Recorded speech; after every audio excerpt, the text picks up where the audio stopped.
नमस्ते, मैं अलका ठाकुर हूँ और आप सभी का अलका मेडिकल क्लासेस में स्वागत है। आपने ये सवाल किया था कि आपके दांतों में सूजन होता है। टेलीग्राम पे बहुत से लोग सवाल पूछते हैं। आपको अगर कोई डाउट है तो आप भी पूछ सकते हैं। साथ में कमेंट्स करते हैं तो सारे कमेंट्स के जवाब देना थोड़ा सा मुश्किल हो जाता है, इसीलिए आप मेंबरशिप ले सकते हैं। ज्वाइन बटन आ चुका है, आप वहाँ पे अगर मेंबरशिप लेते हैं तो वहाँ पे ऑप्शन दिया गया है कि सोशल मीडिया पे भी आप मेरे से कांटेक्ट कर सकते हैं, उसके लिए भी मेंबरशिप है। तो वहाँ पे आपके कमेंट्स के बगल में एक बैचेस आपको मिल जाएगा, जिसकी वजह से मुझे समझ में आ जाएगा कि हाँ, आप क्या सवाल पूछ रहे हैं और मुझे उसका आंसर देना है, क्योंकि टाइम का इशू बहुत ज़्यादा हो जाता है।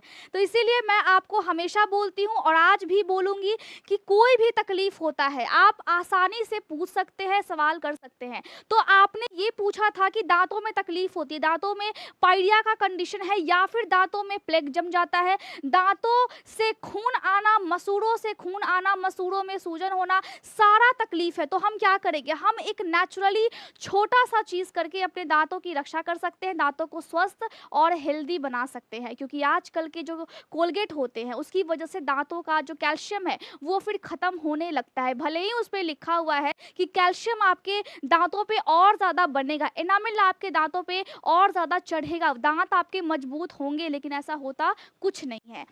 आपके दांतों का स्ट्रक्चर की अगर हम बात करें तो दांतों के स्ट्रक्चर को हम एनाटॉमी और फिजियोलॉजी में पढ़ते हैं। तो उसके लिए हम जल्द ही लाइव क्लासेस लाएंगे और साथ में मिल करके पढ़ेंगे, इंटरेक्शन हम साथ में करेंगे और आप कोई भी सवाल लाइव क्लासेस में पूछ सकते हैं, जल्द ही आने वाला है। तो टेंशन लेने वाला कोई बात नहीं है। डिजीज को मैं हमेशा आपको बताती हूँ और आज भी एक डिजीज है, मतलब दांतों में तकलीफ है और उसको हम कैसे ठीक करेंगे हम ये समझेंगे। दांतों में आपको तकलीफ है तो आप क्या कर सकते हैं, आप सेंधा नमक ले सकते हैं, जिसको हम बोलते हैं रॉक सॉल्ट। सेंधा नमक के साथ आप क्या मिला लीजिए, सेंधा नमक के साथ आप सरसों का तेल मिला लीजिए। इन दोनों को मिक्स करके आप अपने दांतों पर रगड़ सकते हैं, मसूड़ों पे आप रगड़ सकते हैं अपने उंगलियों से।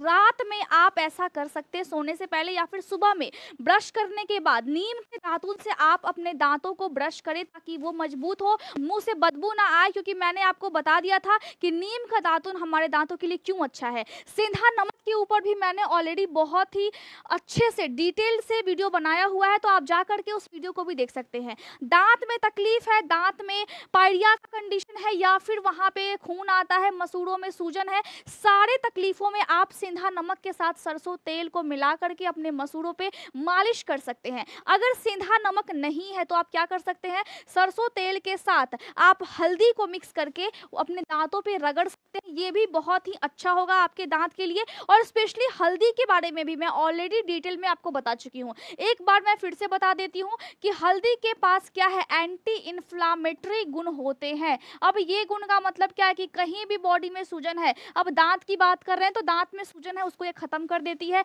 एंटी बैक्टीरियल गुण होता है, एंटी माइक्रोबियल गुण होता है। माइक्रोब्स क्या होते हैं, जो जीवाणु होता है, बैक्टीरिया हो गया या फिर कोई फंगस हो गया, वो सारे पे काम करता है और आपकी बॉडी में उस चीज को आने से रोकता है। दांतों में पाइरिया का कंडीशन है तो वहां पे भी आपके मुंह में बैक्टीरिया ग्रो हो सकता है। और स्पेशली क्या करता है, ये जो आपका सेंधा नमक है उससे आप कुल्ला भी कर सकते हैं। रोज रात में खाना खाने के बाद सेंधा नमक को हल्के से गर्म पानी में आप डालिए और फिर उसको मिक्स कीजिए और उस पानी से आप कुल्ला कर सकते हैं। ऐसा करने से क्या होगा, ऐसा करने से आपके मुंह की जो बैक्टीरिया है या फिर माउथ में जो प्रेजेंट सलाइवा है, इसका मतलब क्या होता है, सलाइवा का मतलब होता है लार, जो मुंह में लार होता है उसका नेचर कैसा होता है, अल्कलाइन होता है। अब अल्कलाइन का मतलब क्या होता है, अल्कलाइन का मतलब होता है बेसिक। एक पीएच स्केल होता है, उसमें 1 से लेकर के 14 तक वहां पे 0 से 7 होता है न्यूट्रल, जो कि पानी का होता है। और अगर 7 से ऊपर हुआ कोई भी चीज का, कोई खाने की चीज का या फिर आपके बॉडी पार्ट्स का,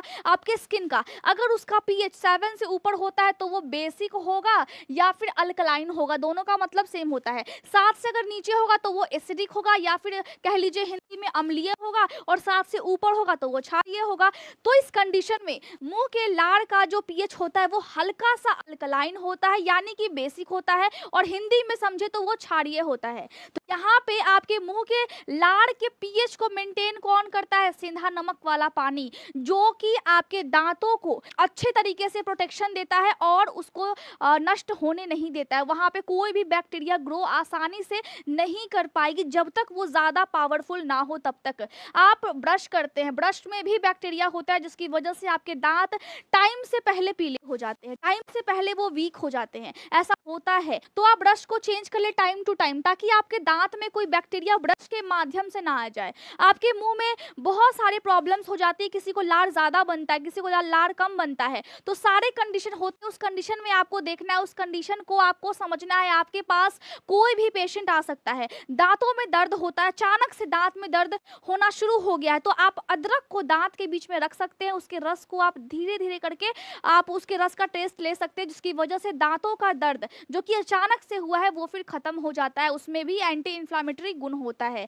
तो आपको अच्छे से इत्मीनान से पढ़ाई करनी है, अच्छे से उसको देखना है, समझना है। और ये बहुत ही आसान सा टॉपिक है, बहुत छोटा सा टॉपिक है। आपके पास कोई पेशेंट आता है तो इम्पॉर्टेंट नहीं है कि आप उसको हमेशा दवाई दें, आप उसको कुछ नेचुरली चीज़ें भी बता सकते हैं जिसकी वजह से वो अपने हेल्थ को मेंटेन कर सकता है और डेली लाइफस्टाइल को वो सही तरीके से वो जी सकता है। हमेशा दवाई देने से आपके सर में दर्द हो सकता है, किडनी में समस्या हो सकती है, पेट में ऐंठन हो सकता है, डायरिया हो सकता है, या फिर कॉन्स्टिपेशन हो सकता है, या फिर स्टमक अल्सर हो सकता है।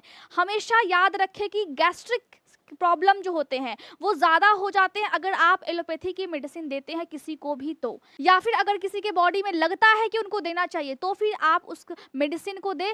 ऐसे अदरवाइज आप ना देने की कोशिश करें, जितना हद तक हो सके उतना हद तक। तो मैं समझती हूँ मैंने आपको बता दिया है, आप अच्छे से इसको नोट बना लीजिएगा। कोई भी दिक्कत हो तो आप टेलीग्राम पे पूछ सकते हैं। Thank you so much.